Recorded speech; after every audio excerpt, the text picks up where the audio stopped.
Kung nasa breakup ka ngayon or nasa rejection, I'm very sure na hanap ka ng hanap at isip ka ng isip kung anong paraan or technique ang gagamitin mo para ma-win back mo pabalik ang ex mo. Ito ay nature or natural instinct ng isang taong nasasaktan, nahihirapan or apektado nga po sa isang breakup. Pero alam nyo ba na kung minsan ang sagot ay nandun na? Kung halimbawang ito po ay ginagawa ng ex natin na siya nga po ay tuluyang lumalayo sa atin at solid na ini-implement nga po niya yung breakup. Pinapakita na siya po ay hindi apektado, pinaparamdam na hindi niya po tayo kailangan sa buhay niya, at sa pangyayaring yon lalo tayong nahihirapan, lalong nalilito at nasasaktan. Pero ang binabanggit ko nga po sa inyo mga utol ay nandun na po yung sagot kung papaano mo siya maibabalik sa iyo. At ito nga po yung paraan na ibigay mo sa kanya yung breakup. Kung siya po ay talagang mapilit o ini-insist ng ating ka-break or ex na ituloy yung breakup, ibigay mo sa kanya mga utol. Psychologically, alam niyo po ba na ang sekreto at ang sagot ay ipaubaya mo sa kanya ng 100%. Ang effectiveness po nito mga utol ay napakataas. Marami po ang nagsasucceed sa ganitong paraan dahil dito po nagkakaroon ng pagkakataon ang ex mo na makaramdam ng mga negative feelings sa kanyang desisyon. Instead na justification kung halimbawang tayo nga po ay hahabol at magpapakita na takot siyang mawala.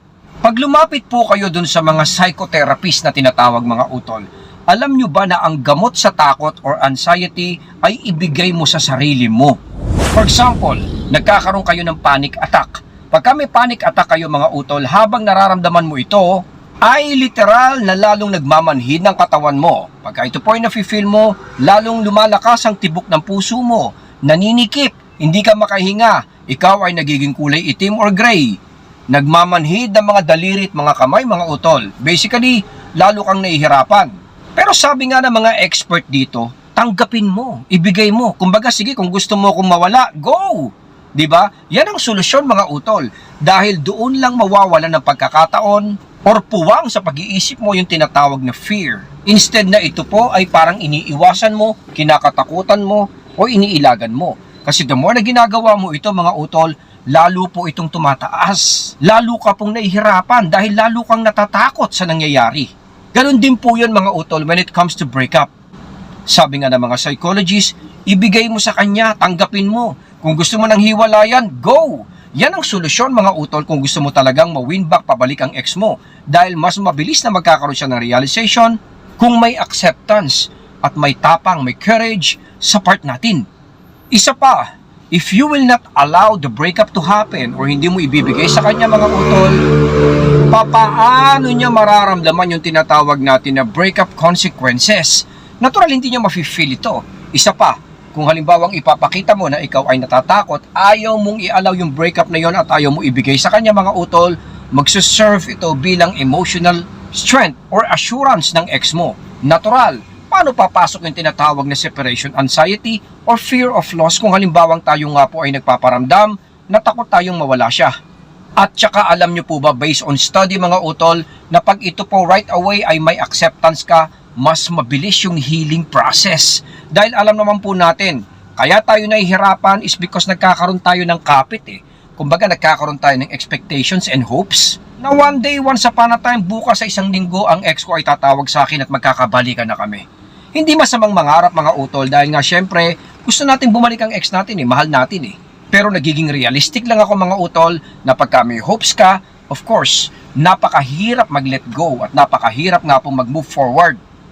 Kailangan pa naman natin yon para mangyari yung mga development changes at stability mo na makakatulong kung makikita ng ex at mararamdaman niyang ikaw nga po ay nagbabago. An opportunity as well para magkabalikan kayong dalawa ng ex mo kapatid.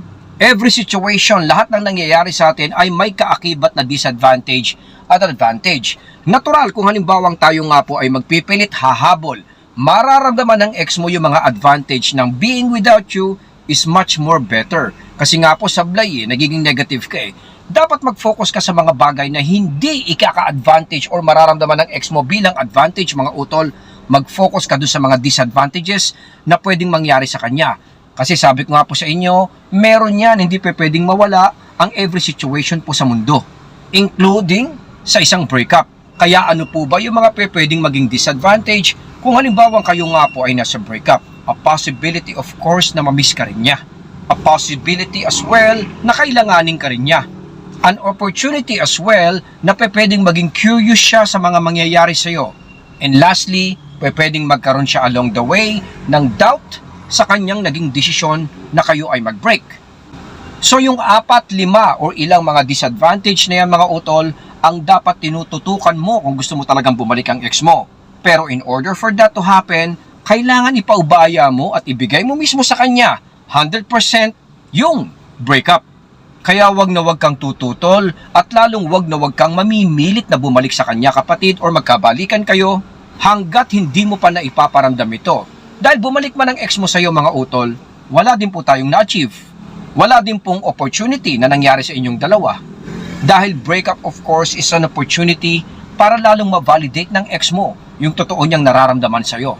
Kasi kung halimbawang kayo nga po ay nagbe-break, meaning to say, medyo nagda-drop of attraction, nawawala ng value or let's say bumababa nga po yung kanyang motivation towards you. So meaning, kailangan mo itong breakup na to at kailangan din po niya na maramdaman yung hiwalayan. Kaya bakit po natin tinitipid? Bakit po natin ayaw ibigay sa kanya? Bakit po tayo natatakot mga kapatid kung yon ang sagot sabi nga ni Coach Papong?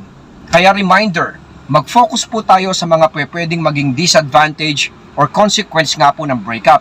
Hindi yung mga bagay na alam naman po nating magiging advantage sa pag-iisip niya para maging full yung kanyang decision to leave you. Kaya when it comes to emotional struggles mga kapatid, wag na wag po nating tutulungan ang ating mga exes.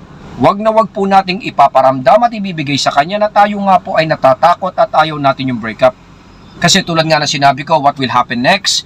Natural dadaloy at mararamdaman ng ex mo yung tinatawag nga po na respeto pabalik sa kanya. At alam naman po natin, binabanggit ko madalas sa mga coaching session ko, kung halimbawang mararamdaman ng ex mo yung respeto na yon, yun ang susi mga utol. Yun ang bubukas.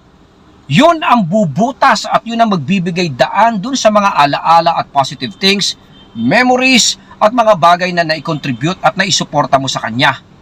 Kaya yun din po ang sagot kung halimbawang ikaw ay naghihintay na ito ay mangyayari pero hindi po nangyayari. Bakit? Kasi baka naman nararamdaman niyang ayaw mong ibigay sa kanya yung breakup. Give it to him or her kapatid. Dahil yun ang tutulong sa'yo. Yun din ang magiging opportunity kung halimbawang gusto mo siyang makasama ng habang buhay. Ito pong senaryo na to matagal ko nang binabanggit Nang ex mo for sure, kaya nga po natin siya minamahal or perhaps pinapangarap na bumalik sa atin mga utol. Very sure ako na gusto mo siyang makasama for the rest of your life. So let's say another 30, 20, 50 years or even 100 years mga utol ay siya ang gusto mo makasama.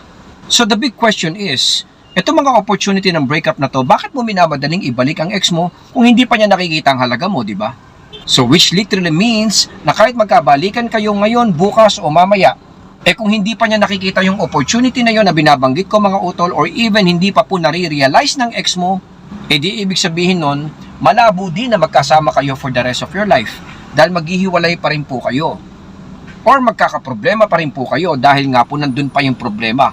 Hindi pa po na-eliminate or naayos. Kaya never or wag mong pipigilan yung breakup dahil yung breakup na yun mga utol, yan ang sasagot doon. Yan ang tutulong doon.